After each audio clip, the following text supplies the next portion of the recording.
Hey, my whiskey people, 안녕하십니까? This is Mark Kaufman here on Whiskey Whistle in Seoul, South Korea, the center of Northeast Asia, bringing you Cheap Scotch Taste Test Part 2. This is the convenience store edition, the Seoul, Korea convenience store edition. Yes, we've got a big group of 6 different blended Scotch whiskies. All of these can be found in South Korea for mostly less than 10,000 won for a 200 milliliter bottle, with the exception of Ballantine's 12-year-old. That's the only age-stated one of the bunch here, and that one is actually closer to 20,000 won. 20,000 won is roughly, let's say, about 20 bucks, give or take, depending on the exchange rate. So anyway, it's been a very long time. I apologize for the delay. I moved. I came here. I've got some personal matters to attend to, hence the trip. And, well, I thought I'd bring along a bunch of stuff to do. So I'm going to be doing a few different videos for this, my final quarantine, my final COVID quarantine, hopefully in my life. I've got my second shot, my second Pfizer shot, and it's coming up on 2 weeks. So even when I go back to Canada, I will not have to quarantine. Yes! And, yeah, so this is the last time I've got to go through this rigmarole. I'd also like to introduce you to my newest of, I guess it's a stream of 3 or 4 different mics that I've used. So here is the latest. This is the, what is it called now? It's called the Blue Microphones Yeti. Is it X? It might be the Yeti X. And I can connect it to my iPhone, and I can connect it to my laptop. I can do all kinds of great things with it. First, I have to learn how. Right now, I'm just using basically the point and click version by plugging it into my iPhone. But without further ado, let me introduce the whiskeys that I'll be tasting here with you. And hopefully, you've never had any of these. One of them is a repeat from a few years back, almost 5 years ago, in fact. And that is the Scotch Blue Pocket. So this is the only one that's a repeat. These are all blended Scotch whiskies. We'll talk about that briefly, what that means. Let's go ahead and get these poured, and we're starting with Passport Scotch. All right, Passport Scotch. I believe this blend was created in 1965 in the offices of Chivas. And a little bit about that as I pour this. This was meant to be a Highland/Lowland blend, and developed in the 1960s, had its debut in 1965. Apparently this is number 2 in Brazil, and I tell you, quarantine does wonders for your sense of smell. It's quite fragrant, a little bit floral. We'll talk about that in a minute. But interestingly, Chivas, or Pernod Ricard, in the Whiskey Whistle review glass, a little bit more, doesn't own any lowland single malt whiskeys. I think they do. Do they own a lowland grain distillery? That's a possibility. I can't remember now. Anyway, so that is 100, that's Passport Scotch, not 100 Pipers. Okay, so that's the first one. Let's pour the Scotch Blue Pocket. This is a, what can I call it, a bespoke blend for the South Korean market. And I believe it's made by Ian MacLeod Distillers. Ian MacLeod Distillers. I haven't seen that information on the bottles lately, but I believe that they're handling this blend. Yeah, it kind of smells like what I recall. Okay, and I think I'll start putting the glasses in front of the bottles here. There we go. Oh, now this is fun. So in Korea, this is quite common. You get these little twist-off caps, and this thing always goes like this. And so what people do, they play a game. You can try this at home. It's quite fun. It's a drinking game. So, you know, you do it on holidays, And that's how, it's best for holidays. Don't do that on a regular basis, okay? So you twist this thing up like that. And the game is, you pass it around the table and everybody flicks this thing. And they flick it. And they flick it. And they flick it. And they flick it. Flick. Oh my god, this is taking forever. Flick. Flick. Oh, there we go. And the person who finally flicks it off, I think everybody else drinks except them, I think. Or is it that they drink? One or the other. Anyway, so it's a fun game. I don't know the name of the game. Alright, and immediately following this review, I will be recording. I will be live streaming on my Korean channel for the first time in three and a half years. So Scotch Blue Pocket, I think I talked about that. It's called Pocket just because it's a pocket, easy carry. This is the only PET bottle, hence its smaller size, but it's also 200 milliliters. And one of the better selling blended Scotch whiskies here in Seoul, in South Korea. Okay, so next up is Bell's. And I'm not going to be doing any editing to this video whatsoever because I want to get this done and throw on my opening scene, throw on my credits, get this thing uploaded and out as soon as possible, possibly tomorrow. Okay, this was created by Arthur Bell and Sons. This is the best-selling whiskey, the best-selling Scotch whiskey in the UK. Isn't that incredible? The best-selling Scotch whiskey, probably the best-selling whiskey. I wonder if Jack Daniel's beats this. It might. It's possible. But if not, this is number one. The Blair Athol is apparently the main component. And we've got Dufton, Inchgower, Glenkinchie, and apparently some Kulila in this blend. Okay, so that's Bell's. I think I poured too much of that. Next up, I've never ever had. I'm trying a lot of firsts here. This is also a first for me. It's called 100 Pipers. 100 Pipers is also from Chivas, aka Pernod Ricard. And this also came out the same year, apparently, 1965. Apparently the standard ABV is 42.8. However, this is 40%. These are all 40%, if I didn't mention that yet. Okay, get that poured. Whoa, a nice healthy pour. I will definitely not be having all of this tonight. My goodness. Okay, so I'm going beyond ounces here. All right, so 100 Pipers. I initially thought that this was an Indian whiskey, but no, it's not. It's a Scotch whiskey. However, it can be bottled. It is apparently bottled either in Scotland or in India. So that's interesting. Where am I? 100 Pipers, Pernod Ricard, 7th biggest sales volume, liters sold, probably liters sold. 7th biggest liters sold blend in the world for Scotch whiskey.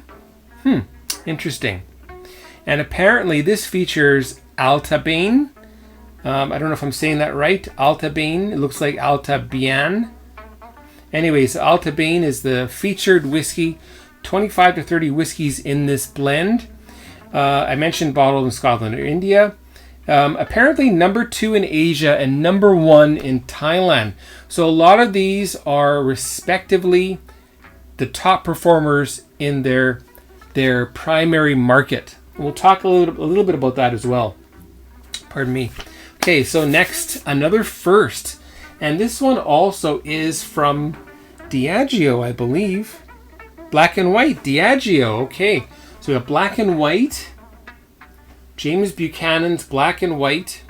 It came to be named this after just designing the label in only black and white after apparently the House of Commons. It might have even been called the House of Commons Blend at one point. Okay, this is very popular in India, in France, and Venezuela. We've got Dalwhinnie, Glendolin, and Clynelish, one of my favorites, featured in this blend. However, it's got a higher percentage of grain whiskey. Okay, let's get that poured. Here we go. Okay. Hopefully I'm hitting about the same mark for all these. I think I am, as far as how much I'm pouring. Looks roughly the same. I think I'm increasing as I go over this way. Yeah, I think I am. And I think these are almost the same size. I'll probably have to top that up. Okay, so that is black and white. I've always wanted to try black and white.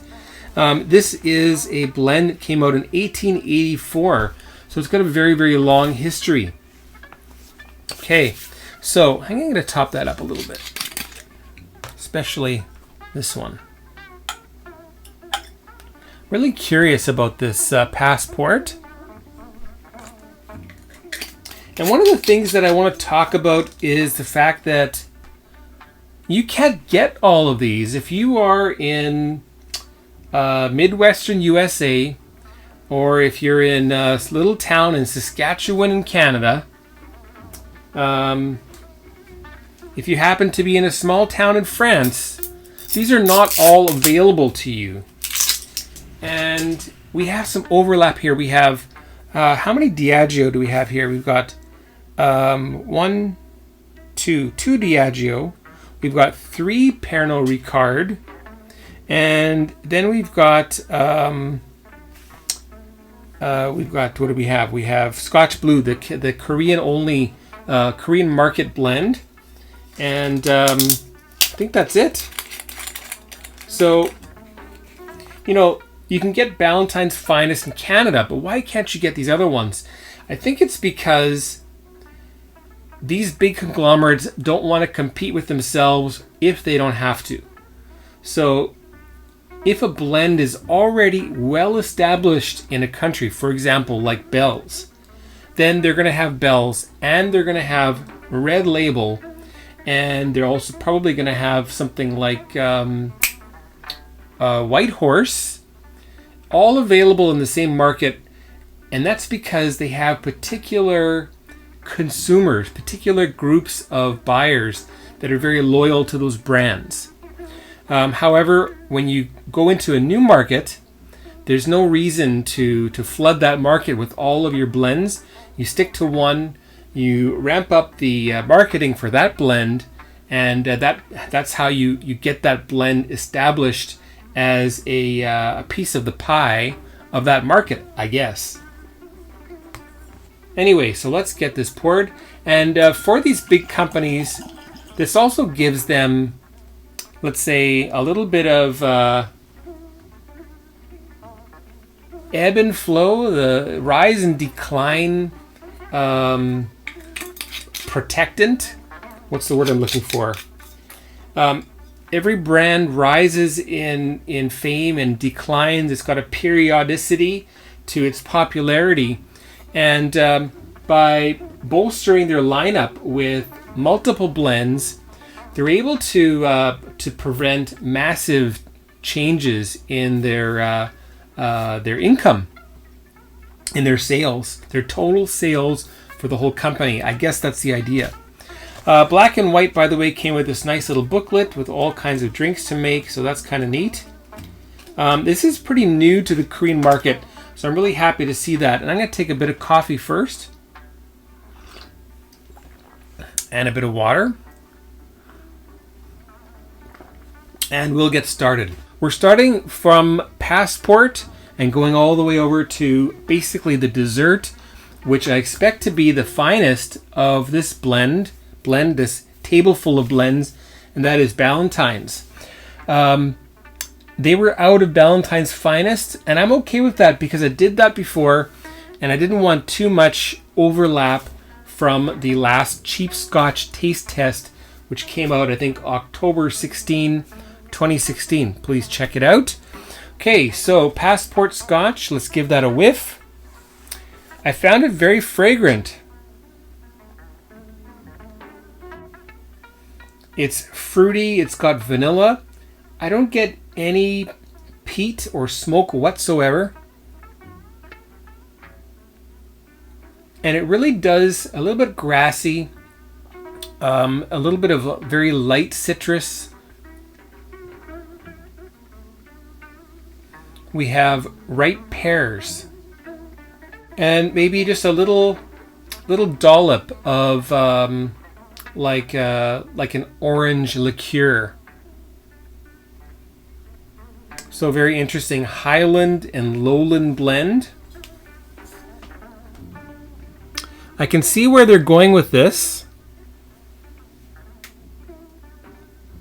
And I'll tell you right now, from the nose, this would be fantastic in a highball. All right, cheers. Kombe.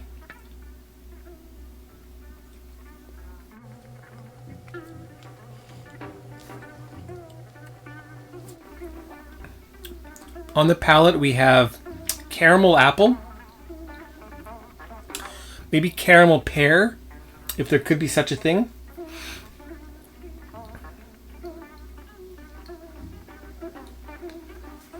More vanilla, lots of caramel, lots of slightly salty caramel.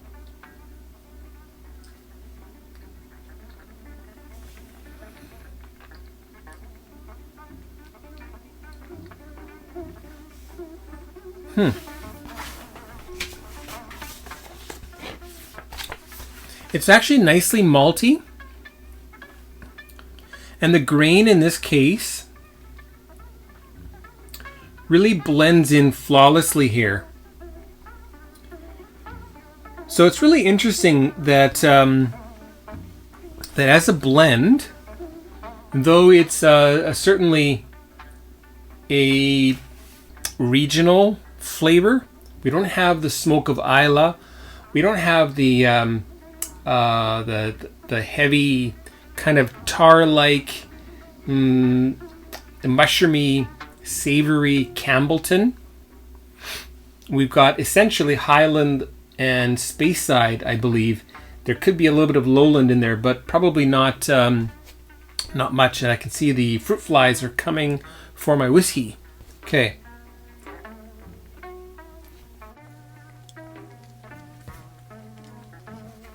The mouthfeel is really silky.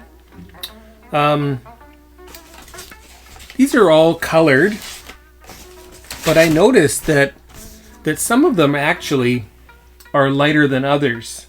So I'll just pass this little white paper through these just so you can see how they compare color-wise. A lot of them are essentially the same.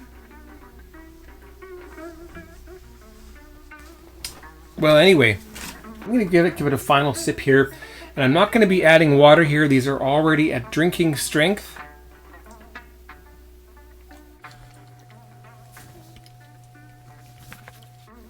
Very buttery, butter toffee. The finish is a little bit zingy, zesty. The vanilla is still there, the caramel, the pear, and that little bit of orange liqueur coming through on the finish.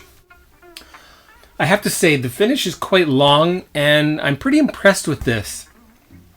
So I will give this a Whiskey Whistle whiskey score, because this will not appear again on the channel. It's my only chance. I think I quite like this. It is certainly more of a summer whiskey for me.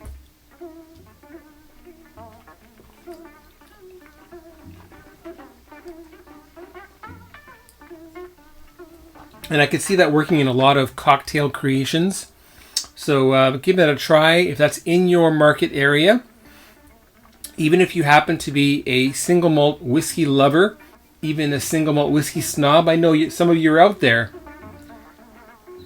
You might find that this will be something that totally changes your whiskey budget and allows you to capture things that are normally out of your reach, because you enjoy something as simple and beautiful as this Passport Scotch.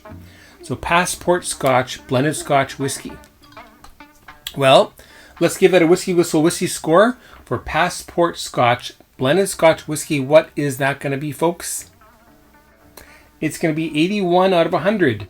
You heard it, 81 out of 100 is the Whiskey Whistle Whiskey score for Passport Scotch Blended Scotch Whiskey. Let's get on to Scotch Blue Pocket. So again, this is a Korean market only blend, now made by Ian McLeod Distillers. A very different nose, not as fragrant. It's got a quieter nose than the Passport. But we do have a little bit of hints of sherry, hints of golden raisins. We have some hay. And that's about it. So a little bit more of a dried fruit expression coming from Scotch Blue. Now, Scotch Blue Pocket, by the way, is essentially Scotch Blue International. And this is actually a fairly high malt blend. And I think I didn't write that down here, but quite high in single malt whiskey. And the price actually is fairly pricey, which is almost converse to common sense. It's a Korean market blend. They could probably put it at a price less than Scotch whiskey, but no, they don't. Okay, the palate. Cheers.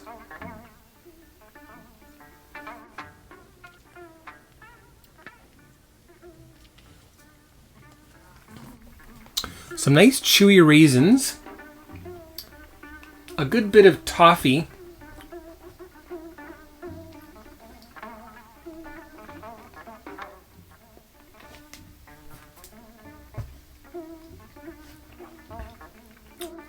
Some coffee candy.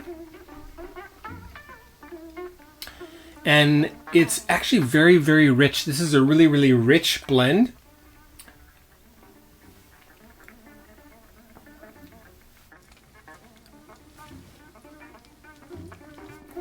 This will be great any time of the year, but I expect that the sales of this especially are better in the fall and winter as opposed to spring and summer in South Korea compared to other blended other blended Scotch whiskies.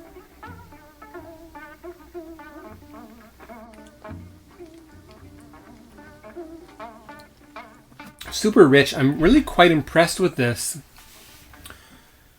Coming back to this, well, a year ago I had some. 3 years ago I had some. I've got really, really old reviews of Scotch Blue International, and then I've also got a review from 3 years ago as well. And they changed makers. They went from Angus Dundee, in other words, Tom and Towel and Glencadam. I quite liked it. And they moved to Ian McLeod Distillers, Glengoyne and Tamdhu, and now Rosebank as well, but of course there's no Rosebank in this. I'm not sure where they're sourcing their grain whiskey from, but it's quite rich altogether. So I'm guessing that the grain whiskey was matured in, say, third fill sherry.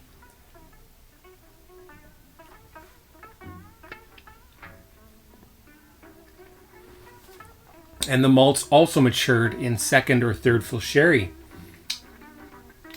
Very long, spicy, dark, fruity finish for a blend. Of course, this is not a sherry bomb, but it's really a sherry-influenced blended Scotch whiskey. Let's get on to the Whiskey Whistle Whiskey score for Scotch Blue Pocket, aka Scotch Blue International.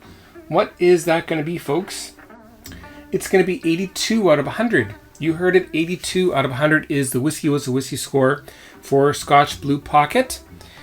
Well worth it, and I know there are some other whiskey reviewers that pan me every time I put this on the show, but either they got a bad bottle or they were just not ready for blended Scotch whiskey on their channel at that point in time.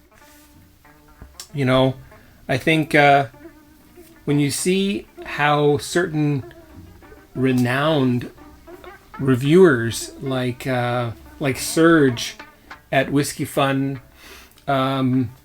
Ralphie, a few others talk about certain blends and you see how they enjoy them. And yet we have a lot of newer whiskey reviewers who absolutely pan the blended Scotch whiskey market. And I think it's just because their palate just isn't high fidelity enough for that. All right, let's get on to Bell's whiskey. So far, I think we had 81 for Passport Scotch, 82 for Scotch Blue Pocket.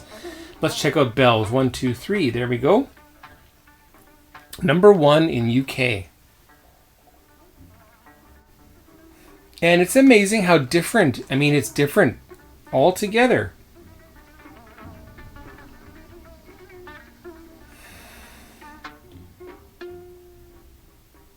And whether that's just because of framing, but I think I can actually smell that tiny little bit of Kulila that's in there in the background. It's probably 1 out of 20 barrels for the, maybe less, maybe 1 out of 40 barrels for the malts would be Kulila. And the rest will be Blair Athol and other Speyside and Highland and Lowland blends. Lowland single malts, pardon me. It reminds me of my first experience with White Horse, the new version of White Horse. We have toffee here as well. We have spent coffee grinds.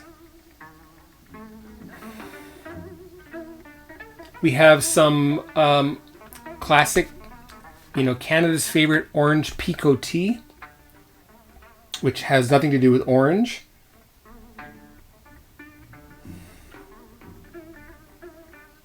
We have something fragrant like bay leaf or a bit of fresh basil.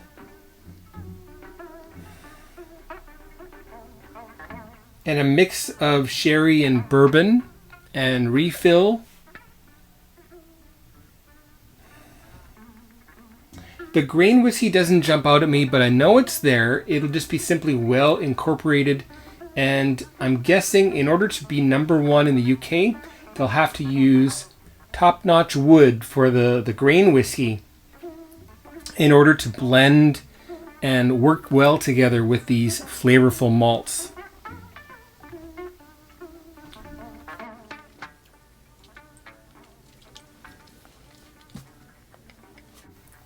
Some strong Manuka honey. This is also very buttery. Butter toffee.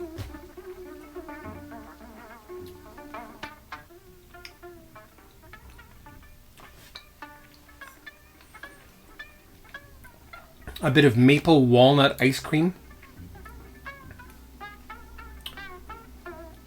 Some dried golden raisins.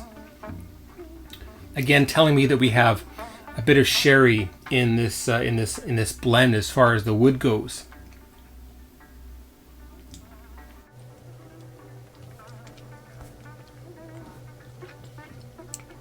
Nice clean finish. A touch of dryness. Lots of sweetness. It's got an oily mouthfeel.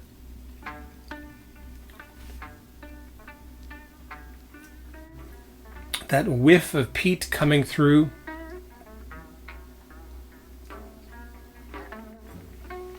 A nice sweet, slightly toffeed, a little bit of mocha-like flavor going out.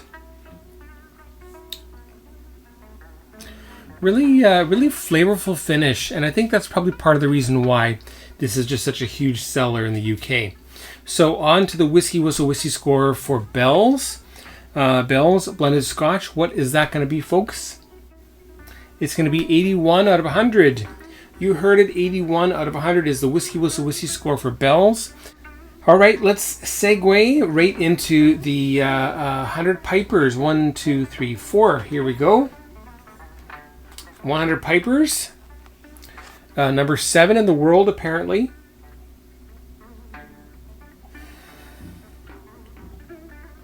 Definitely a fall, winter type of whiskey. It's got a bit of a spice to it.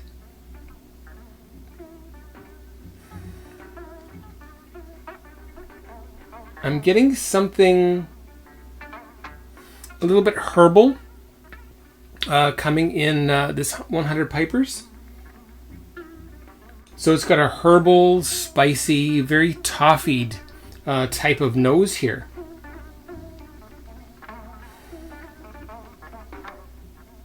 Slightly muted compared to the previous three.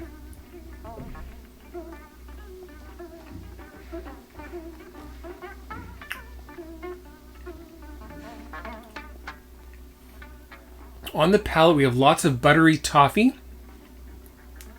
Again, definitely some well-made, well-crafted single grain that goes into making this. For sure, that's got to be maybe second fill, possibly some first fill ex-bourbon. Some higher fill sherry, giving it those goldeny raisin type of flavors. But it's interesting, and I can say that, I mean, it's clear to me that these are all very decent blends, and there's no question as to why these perform well in their countries. It's not just the marketing. They've got the marketing in place, but they also have a product that fulfills its promises. Do I hear 100 Pipers when I sip this? No.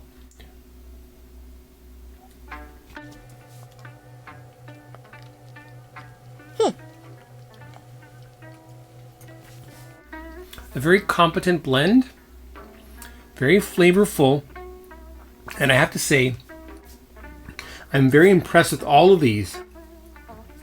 Okay, now it's a very sweet blend, by the way, I should say that. Quite sweet. Let's move on to the Whiskey Whistle Whiskey score for 100 Pipers. What is that going to be, folks? It's going to be 80 out of 100. You heard it, 80 out of 100 is the Whiskey Whistle Whiskey score for 100 Pipers. Okay. Definitely need some coffee after that one. Very sweet.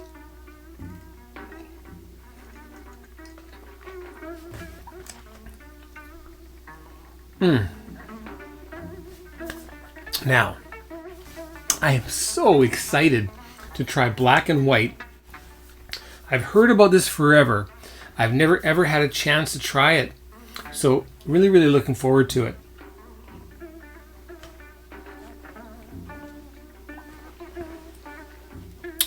Let's check out the nose, shall we? Clynelish, Glendronach, and what was it? Talwini?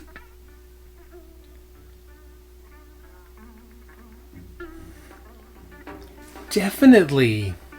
Oh, this is really interesting. I mean, for me, Clynelish, it's kind of like the big kahuna burger on Pulp Fiction. Now that is one tasty burger, and that smells like one tasty blended Scotch whiskey.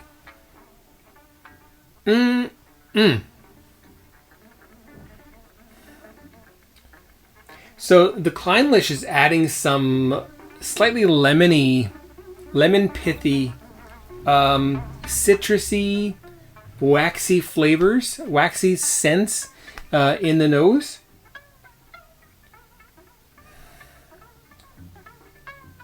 And we for sure have some touch of sherry and a touch of ex-bourbon here as well.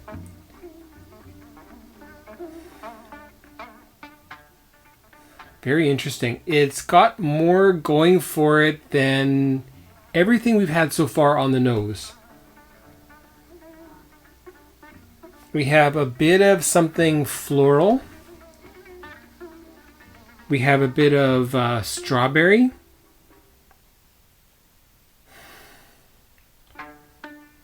Yes, oh, very ripe, fresh strawberries. The palate, Kambe.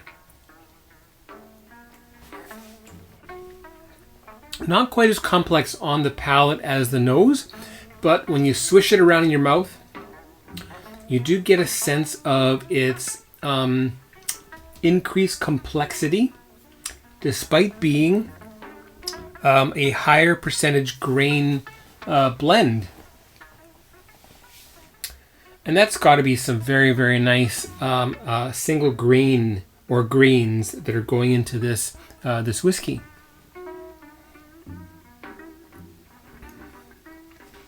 So far, by the way, all of these are, let's say, plus or minus 5 years old.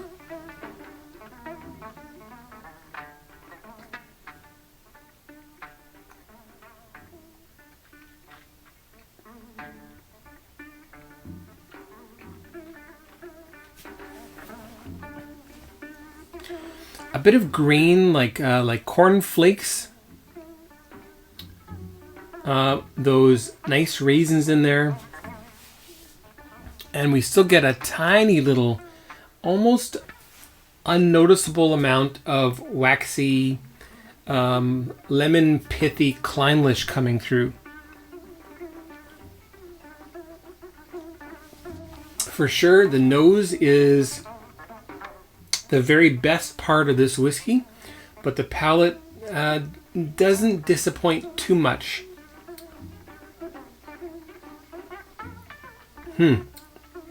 Well, on to the Whiskey Whistle Whiskey Score for black and white.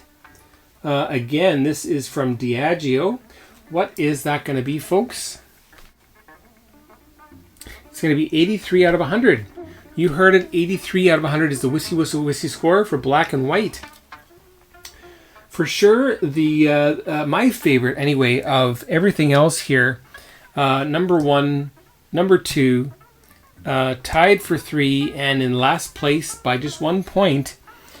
And it's not really fair to include Ballantine, so we'll keep that a bit separate. But wherever you are in the world, if any of these are available, give them a try. And even if you're a single malt whiskey lover, what you can try to do is, take something like Bell's, okay, and you might not be able to get any Blair Athol.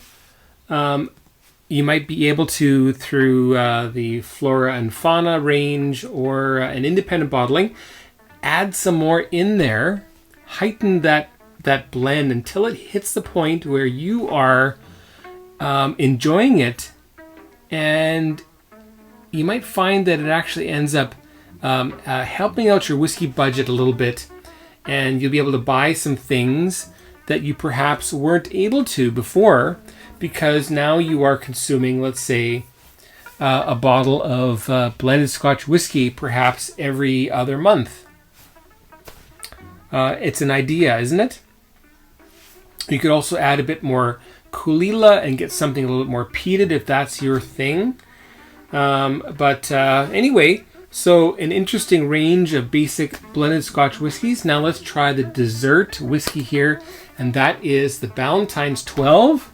Super thrilled to try this. It's my first time. I've had the finest, I've had the 17, I've had the 21.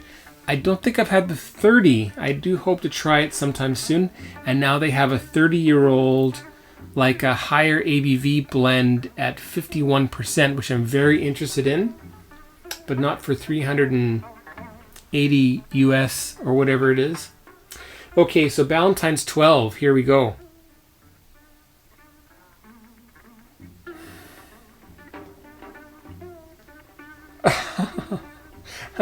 Right away, it is for sure going to be the clear winner of the day. Of course, there's really no contest here. We have a bunch of very different scents on the nose. We have some honeysuckle candle wax. We have some leather. We have some unusual tropical fruits,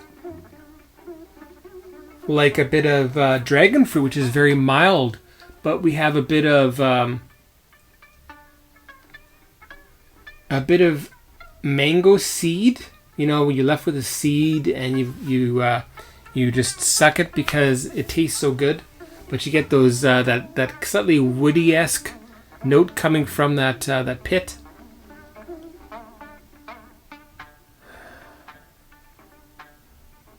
It's a bit floral. What I smelt just now reminded me of my grandmother's lilac scented hand soaps. So it's a bit floral. It's sweet, it's tropical, it's waxy, it's leathery. This is so complex. It's way more complex than any of these. I almost want to just take all this and go and crash it off the table. But these have their place, and so does this. This is very much an equivalent to any 12-year-old, 15-year-old, some 17 and 18-year-old single malts in its the prowess of its nose. What a delight. So this is Milton Duff at the forefront with some Glenburgie. I'm guessing is a bit of peated Glenburgie. I don't get much smoke on the nose, but I'm guessing we'll find it in the palate. And it's time to check that out. So, cheers. Combe. Done.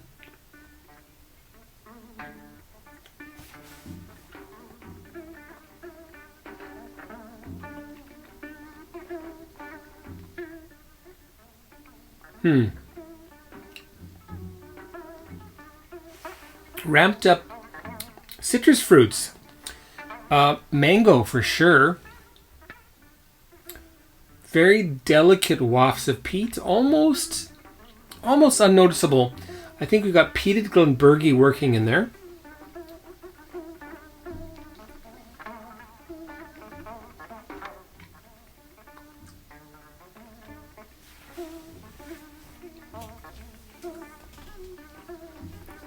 For sure, we've got some Scapa in there.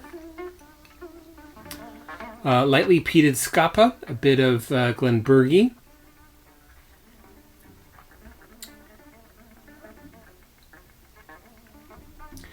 I can't recall which is Pernod Ricard's Worm Tub single malt, but for sure we've got something heavier there as well.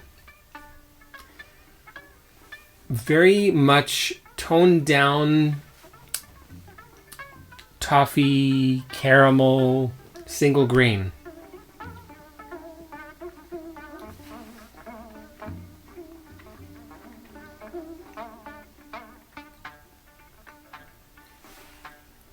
It's very complex. This is 40%, but it's much more flavorful, more like, let's say 42, not quite 43. The finish encompasses all of these interesting flavors, the leather, that floral, honeysuckle-esque type of a thing that's going on there. It's a fresh, very spring summery type of a package here.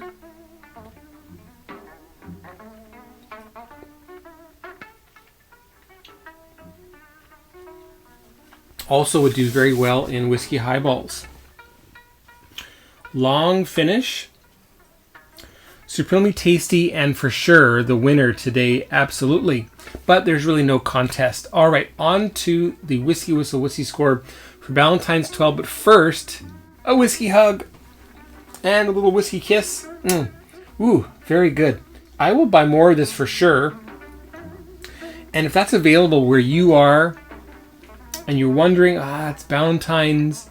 You know, in Asia, Ballantines has a prestigious kind of a brand image. Meanwhile, in North America, it has a rather, let's call it, old man whiskey image, which doesn't fit. It really doesn't fit. And I think just like Field of Dreams, build it and they will come. So get the blend on the market and start promoting it, start doing tastings, and I think you'll find a lot of whiskey lovers gravitating towards this whiskey. I think I prefer this to Johnnie Walker Black Label, personally. Very complex. All right, so the Whiskey Whistle Whiskey score for Ballantine's 12, what is that going to be, folks? It's going to be 84 out of 100. You heard it, 84 out of 100 is the Whiskey Whistle Whiskey score for Ballantine's 12-year-old blended Scotch whiskey.